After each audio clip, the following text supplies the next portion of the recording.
So before I get into the content of the video, I should note that obviously I haven't made a video in a long time. I've done some debates. I've done maybe 5 or 6 debates in the last, 5 or 6 months.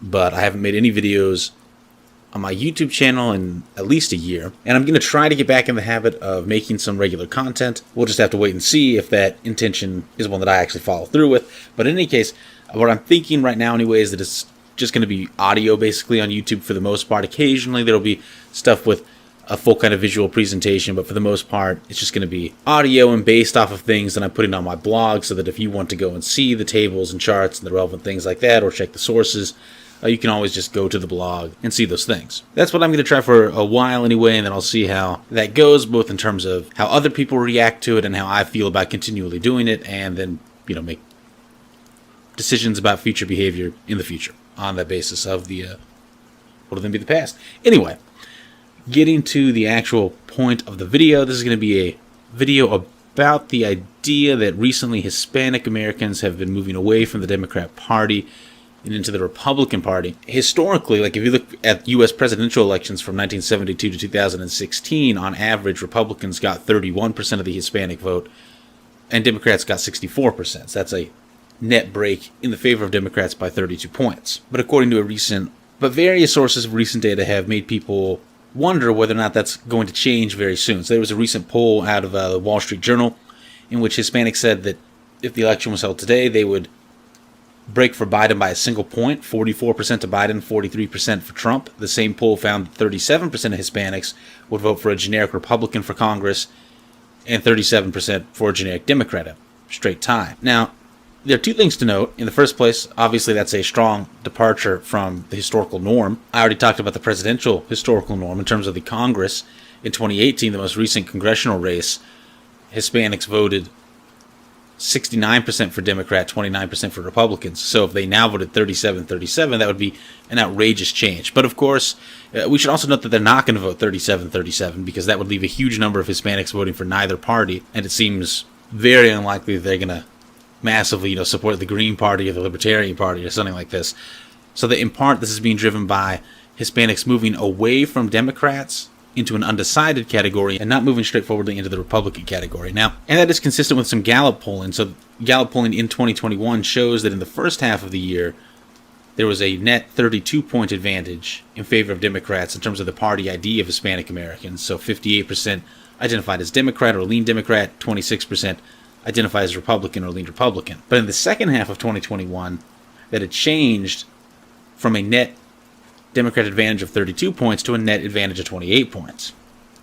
And importantly, the number who leaned Republican was 26% at the first half of the year and the second half of the year. What had happened is that 4% of Hispanics went from identifying as Democrats to neither, furthering the idea that what we're seeing here is more a move away from Democrats as opposed to into Republicans. If you look at favorability data, we can see that over the course of 2021, the favorability of Biden fell among every racial group, but mostly among Hispanics, fell most steeply among Hispanics. At the beginning of 2021, he had a favorability rating of over 70% among Hispanics, and now it's below half. And importantly, these changes, for the most part in the polling, are quite large. The party ID isn't as large, but those changes in who people actually intend to vote for are quite large, and they're large enough to overcome the degree of error that is intrinsic in trying to poll elections from a long ways away. So, on average, polling gets more accurate the closer you get to an election. Obviously, we're not right about to have any election, and so you might be skeptical of talking about election polling. But the fact of the matter is, about a year out, polling on average in the United States is about 5 points off. And these swings are by much more than 5 points, and so while they may be overstating the case, right, it might be that the change is lesser than what they're actually indicating in the polls, it is unlikely that these polls are entirely explained by that kind of error that always arises trying to pull something way before it happens. Now, if we're talking about trying to predict specific elections, then of course we also need to talk about the Virginia governor election that just happened, because in that, exit polling showed that Hispanics actually voted for the Republican for governor by a 12-point margin, and that is a huge change from how Hispanics in general and in Virginia have voted in the past. But at the same time, I think there's an intrinsic bias in that kind of data because it's based on people leaving polling stations and being polled. But ever since the pandemic started, there's been this Republican bias in exit polling due to the fact that Democrats are overwhelmingly disproportionately voting by mail. So if this change is happening, then we need some kind of explanation for it, and so it's worth briefly reviewing the relationship between political ideology and partisanship among Hispanic Americans. For a long time, Republicans have wanted Hispanics to vote Republican on the basis of certain right-wing Catholic social views that they have. But the problem has been that among Hispanics, for instance, having a right-wing view on abortion or on gay marriage has no relation to who they vote for. This is not true in other racial groups, but among American Hispanics, that is the case. And more generally, while there is a relationship between overall self-identified ideology and voting, such that more conservative Hispanics tend to vote more Republican than liberal Hispanics, even among conservative Hispanics, overall, they have historically voted for Democrats. And it's also worth briefly noting that this is true if we look at the policy issue of immigration, that Hispanics who want to decrease immigration still vote Democrat, and we can see in the real world there have been these analyses of congressional races in which the Numbers USA group gives politicians grades basically on how, from their perspective, good they are on immigration, which is to say how restrictionist they are. And so we can ask the question, when Republicans run who are more pro-immigration on the basis of their Numbers USA score, do they do better with Hispanics? And the answer to that question is no. And so looking at all that, you might be pretty pessimistic, as many people have been, about the possibility of Hispanics moving over to the Republican side. And that hopefully should increase our sense of needing an explanation. Now, COVID is obviously an issue that we don't have historical data on because it has not historically existed. And COVID is an issue a lot of people care about, but the polling I was able to find showed that only 24% of Hispanic Americans disapprove of how Biden has dealt with COVID. So that seems like an unlikely source.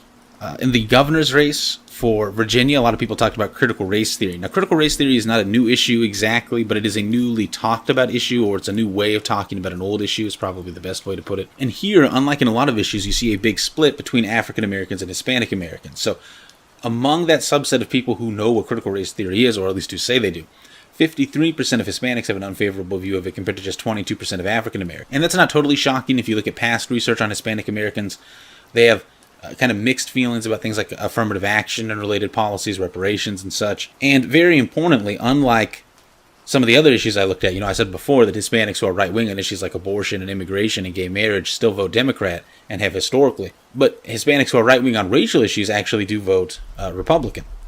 And so I think that's a pretty plausible hypothesis given how much critical race theory has been talked about in the news recently. And then the economy, of course, is always something that people have on their mind. And it's an issue that the research is mixed on in terms of the question, do economically right-wing Hispanics vote Republican or Democrat? It depends on the specific economic issue you look at. But I would be surprised if the economy has nothing to do with this. Satisfaction of the economy is quite low right now, and specifically among Hispanics, YouGov polling shows that only 29% of Hispanics think the economy is getting better. I think this economic explanation also has the virtue of explaining why it might be that they're moving away from the Democrat Party, but not specifically to the Republican Party. Because it's not like everyone's talking right now about how Republicans have this alternative plan that's going to fix the economy. And so while none of this is certain, there's a lot of ambiguity and a lot of uncertainty in a lot of this. Trying to figure out how people are going to vote is hard. Trying to figure out why they vote the way they vote is even harder. But there are a lot of data signals indicating that there's been some kind of move away from the Democrat Party among Hispanics.